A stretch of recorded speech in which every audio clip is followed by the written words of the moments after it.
నమస్తే. అదృష్టం కార్యక్రమానికి స్వాగతం. ఇంటి నిర్మాణం చేసేటప్పుడు ఎలాంటి జాగ్రత్తలు తీసుకోవాలి? చాలా మంది చెప్తుంటారు, ఇంటి నిర్మాణం జరగగానే వాస్తు ప్రకారం కట్టారా అని ప్రతి ఒక్కరు కూడా అడుగుతారు. అసలు ఈ వాస్తు ప్రకారంగా ఇల్లు నిర్మించకపోతే ఎలాంటి నష్టాలు వస్తాయి తెలుసుకుందాం. మనతో పాటు ఉన్నారు ప్రముఖ ఆధ్యాత్మికవేత్త వీరాపురం సుబ్రహ్మణ్య స్వామి గారు. మనం గురువుగారితో మాట్లాడదాం. ఇంటి నిర్మాణం చేసే టైంలో ఎలాంటి జాగ్రత్తలు తీసుకోవాలో గురువుగారి మాటల్లో తెలుసుకుందాం. నమస్తే గురువుగారు. అందరికి కూడా శుభాశీస్సులండి. గురువుగారు, ఇంటి నిర్మాణం చేసేటప్పుడు అంటే ప్రారంభంలో ఎలాంటి జాగ్రత్తలు తీసుకోవాలి? చాలా మంచి విషయం అడిగారు. ఎందుకంటే ప్రతి ఒక్కరికి సొంత ఇంటి కల అనేది ఒక అందరికీ డ్రీమ్. అది ప్రతి ఒక్కరికి కావాలి, అవసరం కూడాను. నిలవ నీడ అనేది ఎంత ముఖ్యమంటే అంత ముఖ్యం. అయితే ఇది మనము స్థలం తీసుకొని కడుతున్నాం.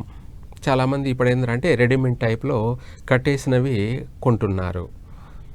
అది వాళ్ళైనా కట్టాల్సిందే, నిర్మాణం చేయాల్సిందే, అమ్మే వాళ్ళైనా కానీ లేదు మనం కట్టుకునే వాళ్ళమైనా సరే మనము కరెక్ట్గా నిర్మాణం చేసుకోవాలి. అయితే ఇందులో ప్రధానంగా చెప్పాలి అంటే ఏంటంటే వాస్తు ప్రకారంగా ఇంటి నిర్మాణం అన్నది ప్రతిదీ కూడా రీజన్గా క్రమబద్ధంగా జరగాలి. అప్పుడే అది కలకాలం నిలిచి ఉంటుంది, మనకు కలకాలం కలిసి ఉంటాము. అంతేకాకుండా ఆ ఇంటికి మనకు రుణానుబంధం అనేది శాశ్వతంగా ఉంటుంది. రుణానుబంధం అంటే మనకు ఆ ఇంట్లో శాశ్వతమైనటువంటి గృహ నివాసం, ప్రశాంతంగా మనశ్శాంతిగా ఆ ఇంట్లో జీవనాన్ని కొనసాగించడము, అలాగే దినదినము అభివృద్ధి చెందుతూ వెళ్ళడము ఇలా ఉంటుంది. మనము వాస్తురీత్యా చూసుకునేటట్టయితే మనం నిర్మాణం చేసే ఇది ఎంత జాగ్రత్త ఉండాలి అంటే అంత జాగ్రత్తగా ఉండాలి. ఎందుకంటే మనం ఒకసారి నిర్మాణం చేసిన తర్వాత ఆ ఇంటిని మళ్ళీ అంటే మళ్ళీ మార్పులు చేర్పులు అని చెప్పేసి తరచూ ఒకటేమైనా రిపేర్లు అని చెప్పేసి ఇది బాగలేదు, ఇది ఇలా మార్చండి అని చెప్పేసి ఆ ఇంటిని మళ్ళీ తరచూ కొడుతూ మైనర్ వర్క్లు అంటాం కదా, అలా మళ్ళీ అన్నీ చేస్తూ ఉండడం అనేది 100% రాంగ్ అన్నమాట. ఒక్కసారి మనము ఇంటి నిర్మాణం చేశామంటే అది అందంగా ఉండాలి, అది అద్భుతమైనటువంటి వాస్తు ప్రకారంగా సుందరమైనటువంటి సమర్థవంతమైనటువంటి గృహంగానే ఉండాలి. అలాగే మనము నిర్మాణం చేపట్టే ప్రారంభం నుంచి కూడా ప్రతిదీ జాగ్రత్త తీసుకోవాలి. ముందుగా ప్రారంభం ఏంటంటే మనము ఒక స్థలం కొనేటప్పుడు ఇల్లు నిర్మాణం చేయడానికి ఆ స్థలం అనేది 4 పక్షాలుగా చతురస్రాకం ఆకారంలో ఉందా లేదా మొదటిగా చూసుకోవాలి. రెండోది చతురస్రాకారమా, దీర్ఘ చతురస్రాకారమా, లేకపోతే ఇంకేదైనా ఆకారాలు ఉన్నప్పుడు మనము ఆ ఆకారాన్ని కూడా మనము చూసుకోవాలి.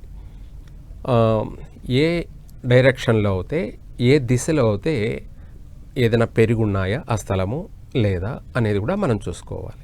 ఇక్కడ 2 విధాలు ఉంటుంది. మనకు తూర్పు ఫేస్ తీసుకున్నామనుకోండి, పడమర ఫేసు స్థలము ఎక్కువ ఉండి తూర్పుకు వచ్చేటప్పటికి స్థలం తగ్గిపోయిందనుకోండి, ఆ స్థలము నిర్మాణం చేసినట్టయితే కలిసి రాదు.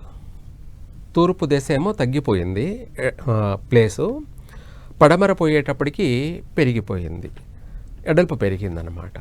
అప్పుడేమవుతుందంటే ఆ ఆకారం అనేది పడమర పెరగడం వల్ల కలిసి రాదు, నష్టమే జరుగుతుంది.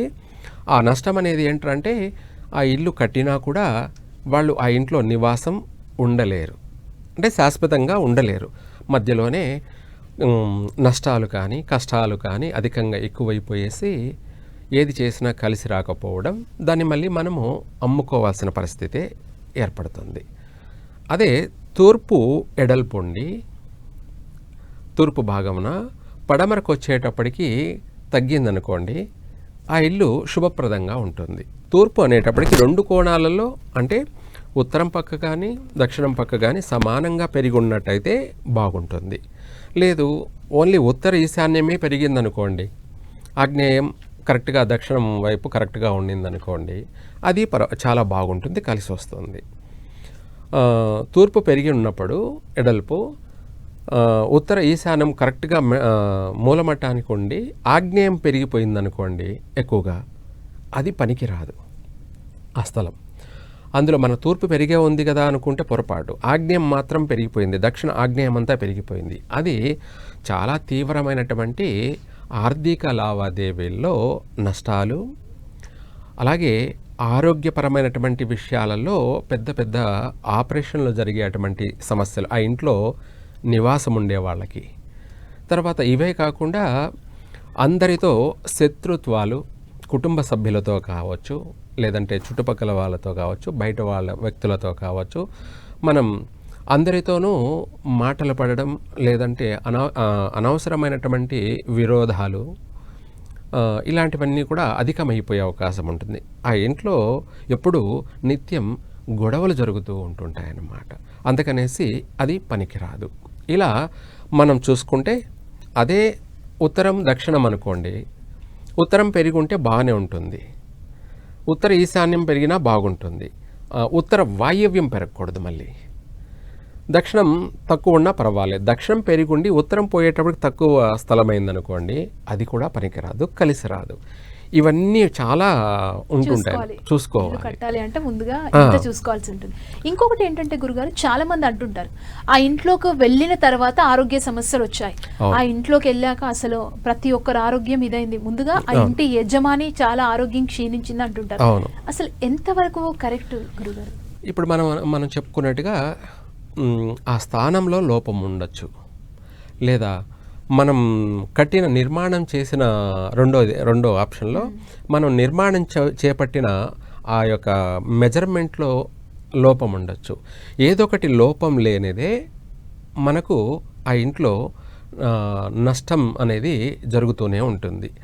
ఎక్కడో లోపం ఉంది కాబట్టి ఏదో ఒక నష్టం అనేది జరుగుతూ ఉంటుంది. అది ఆరోగ్య నష్టమా, లేదంటే ఆర్థిక నష్టమా, లేదంటే ఆ ఇంట్లో భార్యాభర్తల సఖ్యత లేక విడిపోవడాలా, తరచూ వాళ్ళకి ఎడబాటు జరుగుతూ ఉండడమా, లేదంటే సంతానం విషయంలో కలగకపోవడమా, లేదు సంతానం ఉన్నారు కానీ వాళ్ళు చెప్పిన మాట వినకపోవడమా, లేదంటే పిల్లలు కూడా వేరుపడడమా, ఇలాంటివన్నీ కూడా ఏదో ఒక సమస్య అనేది జరుగుతూ ఉంటుంది. కారణం ఏమిటి అంటే ఆ స్థానంలో ఏదో లోపం అనేది ఉంది, దాన్ని మనము గమనించాలి. ఎవరైనా సరే ఇల్లు కట్టిన తర్వాత ఆ ఇంట్లో వాళ్లకు అభివృద్ధి అన్నది కనపడుతూ ఉంది అంటే ఆ ఇల్లు బాగుంది అని అర్థం. లేదు ఆ ఇంట్లో ఏదో ఒక నష్టం, ఒకటి పోతే ఒకటి నష్టం జరుగుతుంది అంటే ఆ ఇంటి నిర్మాణంలో కానీ ఆ స్థలంలో కానీ 100% ఏదో తెలియనటువంటి లోపం ఉంది అని అర్థం. దాన్ని మనము జాగ్రత్త పడి అప్పటికైనా తెలివిగా దాన్ని ఎలా మనము సరి చేసుకోవాలో అనుభవజ్ఞులైనటువంటి వాళ్ళని మాత్రమే అడిగి తెలుసుకొని దానికి తగిన పరిష్కార మార్గాన్ని ఎత్తుక్కొని చేసుకున్నట్టయితే ఆ నష్టం జరగకుండా ఉంటాం. అయితే మొదటిగా మీరు అన్నట్టుగా ప్రారంభమే ఎలా చేపట్టాలి, ఈ స్థలాన్ని అంతా కూడా మనం చూసుకున్నాం. ఆ తర్వాత ఆ స్థలాన్ని మనం ప్రారంభం చేయాలి అంటే మొదటిగా ఆ ప్లేస్లో అది ఎలా ఉంది, బాగుందా బాగలేదా అన్నది మనం ఎవరిని అడగలేదు, పండితుల్ని. మనంతట మనమే తెలివిగా కూడా నడుచుకోవచ్చు ప్రతి ఒక్కరూ.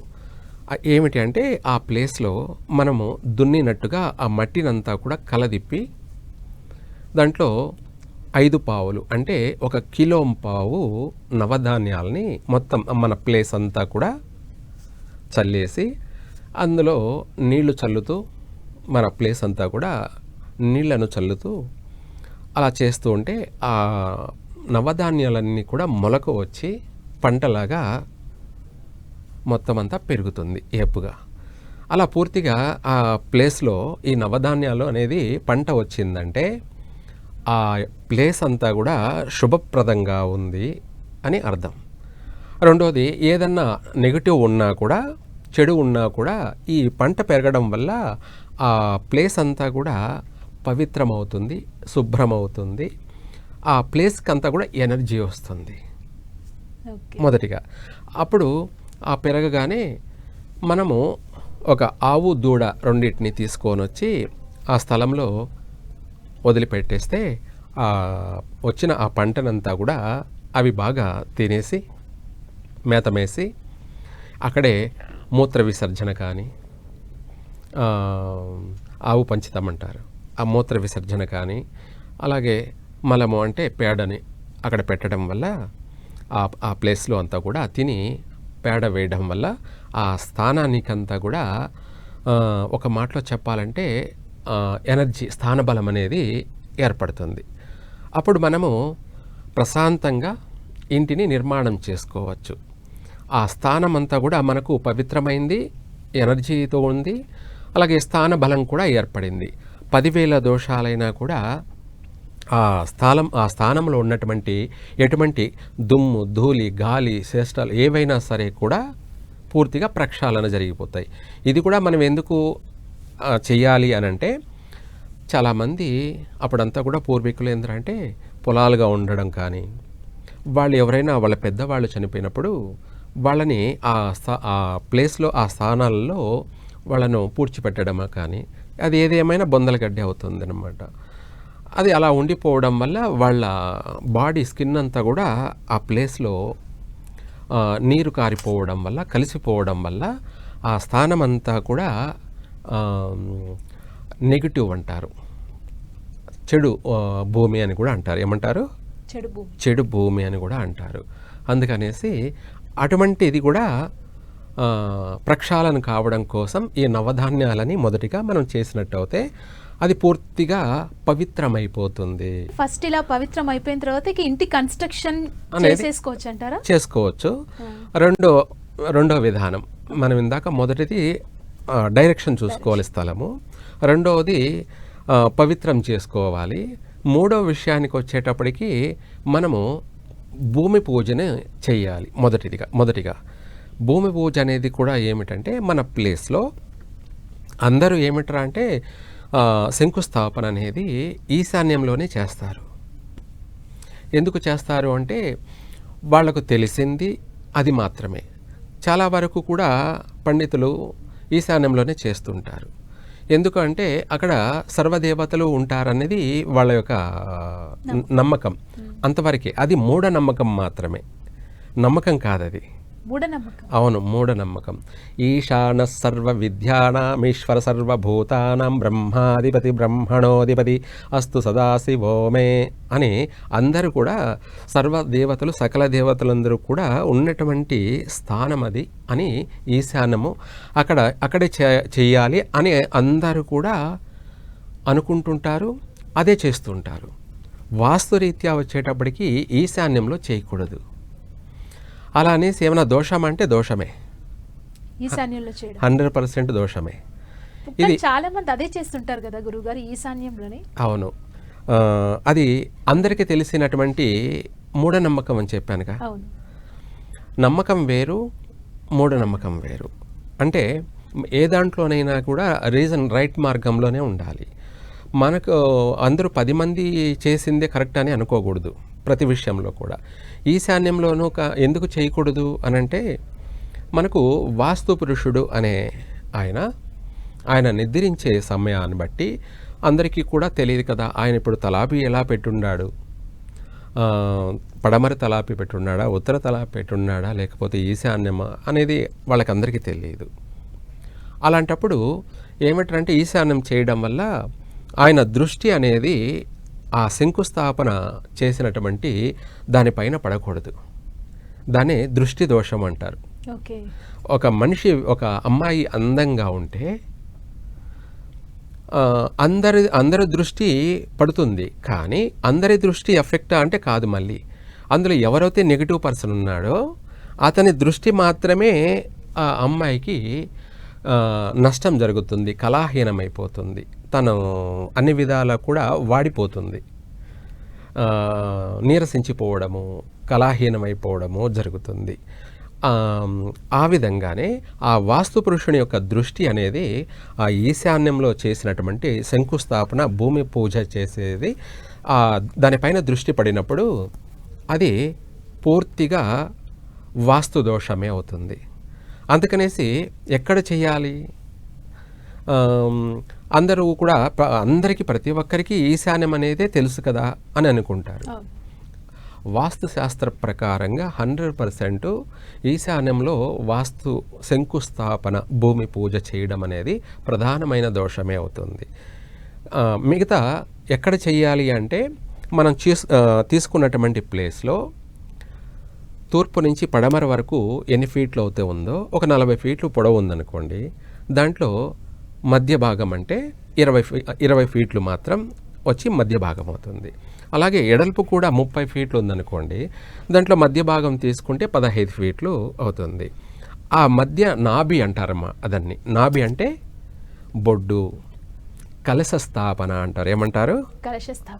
కలశ స్థాపన.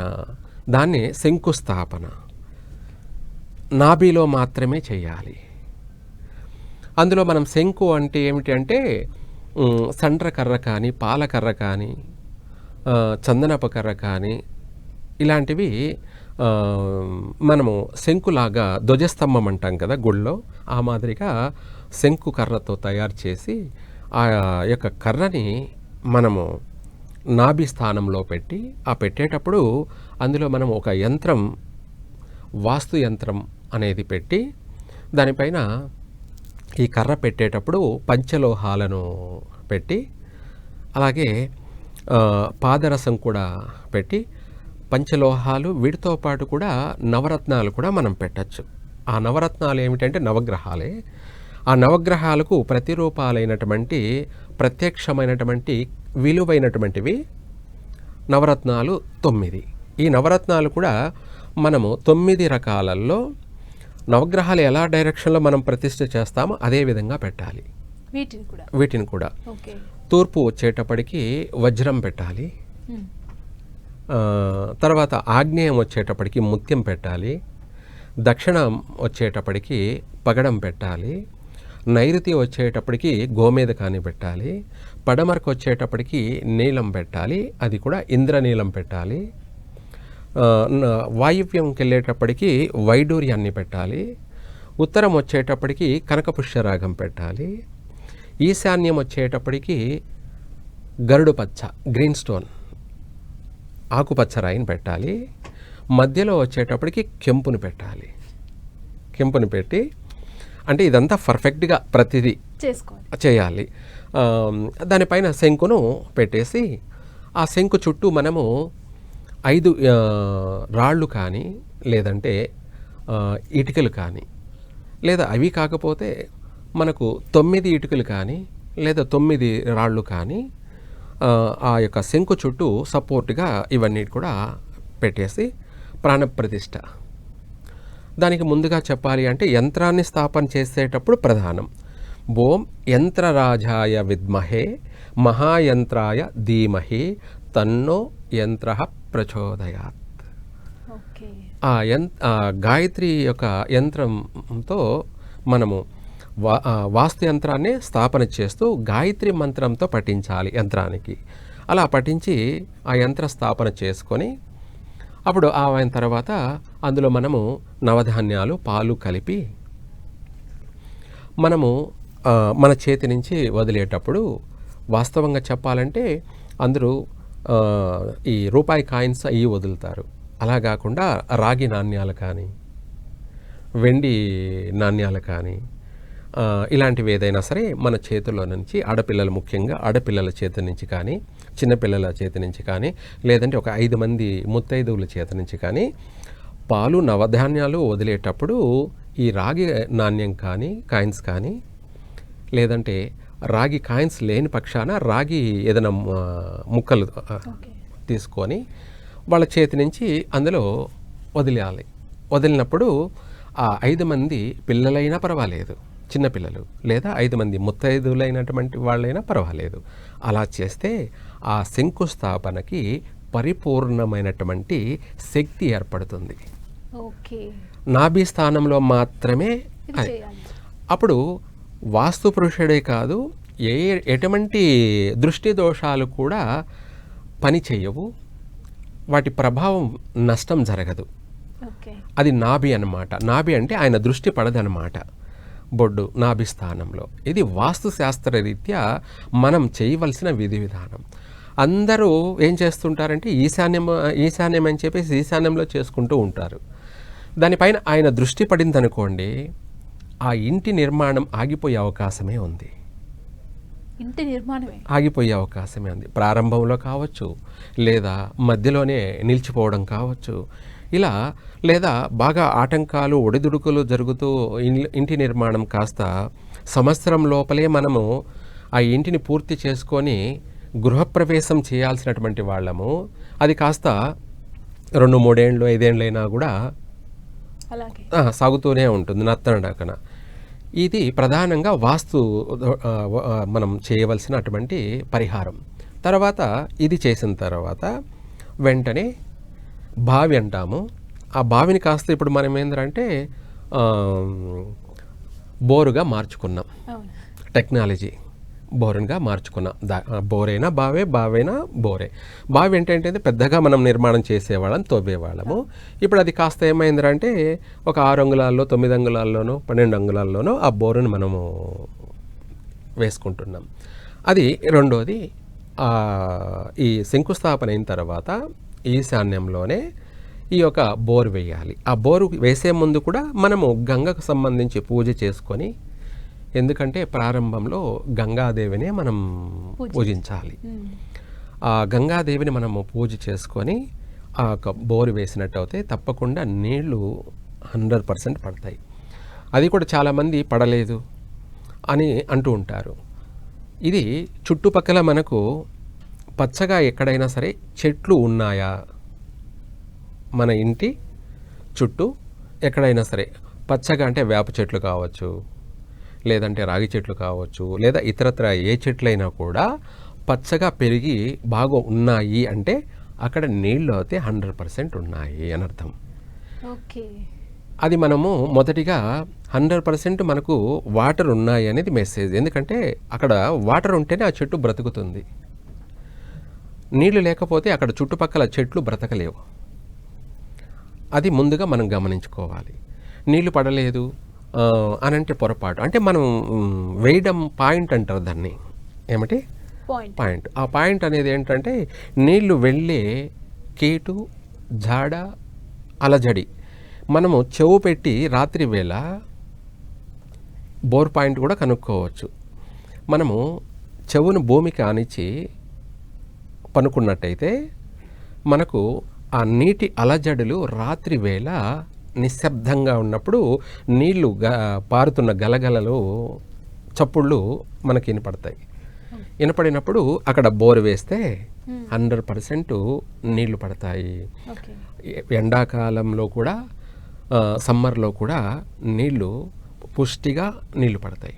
అందులో మనము మన జాతక ప్రకారంగా ఇంటి కొలతల మెజర్మెంట్ ఎంత అవుతే చూసుకొని అందంగా ప్రహరీ నిర్మాణం చేసుకోవాలి. ముందు ప్రహరీ నిర్మాణం ఎందుకు చేపట్టాలి అంటే చుట్టుపక్కల ఎటువంటి ఆటుపోట్లు లేకుండా, ఈదిపోట్లు కానీ, ఏదైనా చెట్లు కానీ, బయట బావులు కానీ, కోనేరులు కానీ, లేదంటే చెరువులు కానీ, ఏదైనా మహా వృక్షాలు లాంటివి కానీ వాటిని పోటు లేకుండా ప్రహరీ నిర్మాణం చేసుకోవడం వల్ల ఆ తర్వాత ఇంటి లోపల ఇల్లు నిర్మాణం చేసినట్టు అయితే అద్భుతంగా ఆ ఇంటి నిర్మాణం అనేది సక్రమంగా సమయానుకూలంగా ఏ ఆటంకాలు లేకుండా, ఎటువంటి ఒడిదుడుకులు లేకుండా మనం ప్రారంభించినటువంటి సమయ ప్రకారంగా మనకు సమయానుకూలంగా ధనం అనేది ఆర్థిక పరంగా కలిసి వస్తూ ఉంటుంది. మనం కొద్దిగా కట్టాలనుకున్న వాళ్ళు ఇంకా కూడా పెద్దగా అందంగాను నిర్మాణం చేసుకొని పూర్తి చేసి ఆ ఇంట్లో మనం గృహప్రవేశం చేసినట్టయితే జీవితకాలము మనకు ఆ ఇంట్లో ప్రశాంతమైన నిద్ర పడుతుంది. మనం ప్రశాంతంగా ప్రతి పనిని కూడా చేసుకోగలుగుతాము. ఆర్థిక పరంగా ఏదో ఒక రూపంలో ఏదో ఒక విధంగా సర్వసంపదం అంటే మనం ఏ పని చేసినా కూడా 3 పూలు 6 కాయల్లా అభివృద్ధి చెందుతూ ఉంటాము. మనకు బయటంతా కూడా తిరిగి మళ్ళీ ఆ ఇంటికి స్వేచ్ఛగా ప్రశాంతంగా రాగలుగుతూ ఉంటాము. ఆర్థిక పరంగాను, ఆరోగ్యపరంగాను, అభివృద్ధి పరంగాను 3 విధాలు కూడా శాశ్వతమైనటువంటి అభివృద్ధి అనేది ఆ ఇంట్లో ఉంటుంది. చాలా చక్కగా చెప్పారు గురువుగారు. అంటే వాస్తురీత్యా ఇంటి నిర్మాణం చేపట్టాలి అని ఎవరైతే అనుకుంటారో వారికి చాలా ఉపయోగపడుతుంది మీరు చెప్పిన విషయాలు. వాస్తురీత్యా లేకపోతే అసలు ఎలాంటి నష్టాలు వస్తాయి, అసలు వాస్తు ప్రకారం చేసుకుంటే ఎంత హ్యాపీగా ఉంటుంది ఆరోగ్యం అనేది కూడా చాలా బాగా తెలియజేశారు. అవునండి. ధన్యవాదాలు గురువుగారు. సర్వే జన సుఖినో భవంతు.